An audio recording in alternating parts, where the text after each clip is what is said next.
As we continue Black History Month, we honor those who are making contributions toward diversity and inclusion in sports.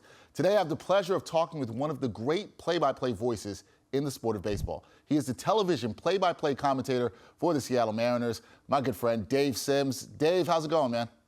Dex, good to see you. I'm doing well, thank you. Hope you are as well. I'm doing well, man. Always good to talk to you. And I want to start off with talking about this, Dave. You've been the voice of the Mariners on TV since 2007.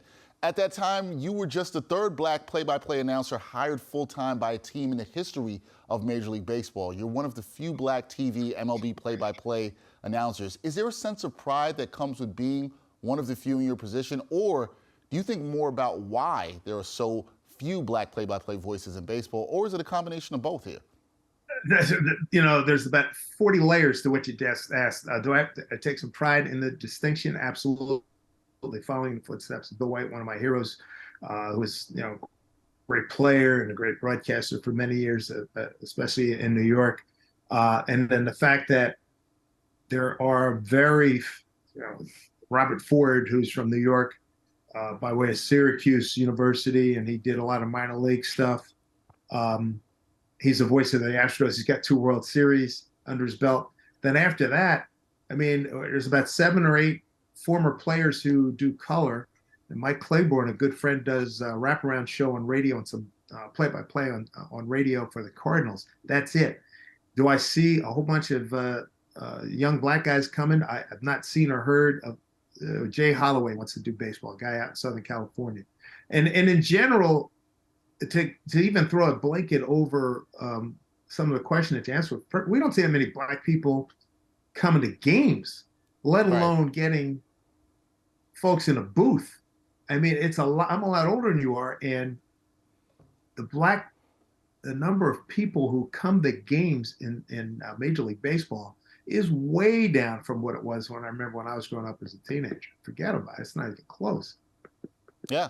And you talked about the numbers there, Dave, right? It's not just baseball, as there's disproportionately few black play-by-play voices, as the lack of play-by-play announcers at all levels of broadcasting. It's an old problem. We know this has been around for a while. Are you hopeful about the future of the black play-by-play announcer? Yeah, I've run into a few guys over the years. I'm part of a black play-by-play scholarship fund out of a guy named Adam Guardino, started it out of Connecticut. And there's some guys on the come. There's a kid named Cam Thomas out of Missouri who's excellent. Let's see, there's another fella in Detroit. Of course, now I'm blanking on his name. Oh, Jason Ross Jr. Fantastic. He does hockey, football, baseball. I don't know about baseball, but he does football, baseball, hockey. His hockey, he sounds like the second coming of Mike Emmerich.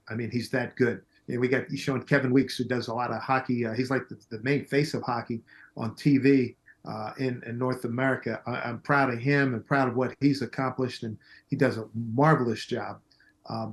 Would I like to see more black play-by-play guys? Yeah, absolutely. You can't get discouraged. And I set out a long time ago to do this, and it took forever and a day to get here, and I'm still here. So I enjoy the heck out of it, and I've had so many close calls with other teams before landing with Seattle, and the Seattle situation has worked out really well. Absolutely, it's worked out very well for you. We got to talk about Seattle and the Mariners, Dave.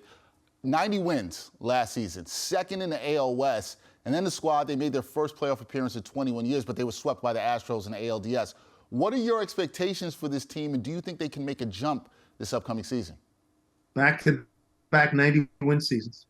And when you say swept by the Astros, it's not like we were beaten 10-0, 15-12, and 25-0. They were all close games. And Jeremy Pena eliminated the Mariners in Game 3 at our place. That's Cal Raleigh right there. He hit the home run to get the Mariners into the playoffs. In the first game against Verlander down there, kicked his butt and then couldn't hold on. And then another tight game in Game 2 and lost the 18-inning game when Pena hit the home run in the 18th. But our fans, that last 9 innings, man, they were on their feet the entire time except during breaks. The excitement you just showed in those pictures, I'm looking forward to getting back into that realm when I get to Peoria, Arizona tomorrow. The team is virtually made. There's only a couple free spots open. Pitching is back intact. Starting pitching was outstanding last year. You hope the bullpen can repeat it. It would be 3 years in a row for that bullpen. I expect to make the playoffs this year. I'm not wishing and hoping. I expect to make the playoffs this year, and maybe have a nice long run.